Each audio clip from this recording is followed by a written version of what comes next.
वार्तांकन रोखठोक बातमी। शहरातील महानगरपालिकेच्या प्रसूतिगृहाबाबत नागरिकांकडून सातत्याने येणाऱ्या गंभीर तक्रारीची दखल घेत मनपा आरोग्य अधिकारी डॉक्टर राखी माने यांनी सोमवारी मध्यरात्री धडक कारवाई केली। मध्यरात्रीच्या सुमारास शहरातील 5 प्रमुख प्रसूतिगृहांवर अचानक टाकलेल्या धाडीत मनपाच्या आरोग्य व्यवस्थेचा बोजवारा उडाल्याचं धक्कादायक वास्तव समोर आलंय।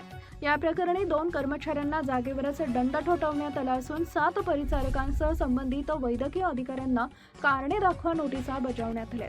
डॉक्टर राखी माने यांनी मध्यरात्री साबळे मॅटर्निटी होम, चाकोते प्रसूतिगृह, भावना ऋषी प्रसूतिगृह, जिजामाता प्रसूतिगृह आणि दाराशो हॉस्पिटल या 5 ठिकाणी अचानक भेटी दिल्या।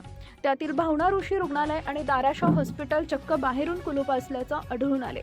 आरोग्य अधिकाऱ्यांना आत जाण्यासाठी तब्बल 5 ते 10 मिनिटं दरवाजा वाजवत प्रतीक्षा करावी लागली। आत प्रवेश केल्यावर भावना ऋषी रुग्णालयातील सुरक्षा रक्षक गाढ झोपेत असल्याचं निदर्शनास आलं। प्रसूतिगृहात येणाऱ्या रुग्णांना विनाकारण बाहेरील शासकीय रुग्णालयात रेफर करणे, मनपाकडे औषधे उपलब्ध असताना ती बाहेरून विकत आणायला लावणे आणि रुग्णांना आवश्यक सुविधा न देणे अशा गंभीर तक्रारींमध्ये या तपासणी दरम्यान तथ्य आढळून आलं आहे। या संपूर्ण अनागोंदीची गंभीर दखल घेत डॉक्टर राखी माने यांनी संबंधित सर्व वैद्यकीय अधिकारी आणि 7 परिचारकांना कारणे दाखवा नोटीस बजावली असून 7 दिवसांच्या आत लेखी खुलासा सादर करण्याचे आदेश दिले।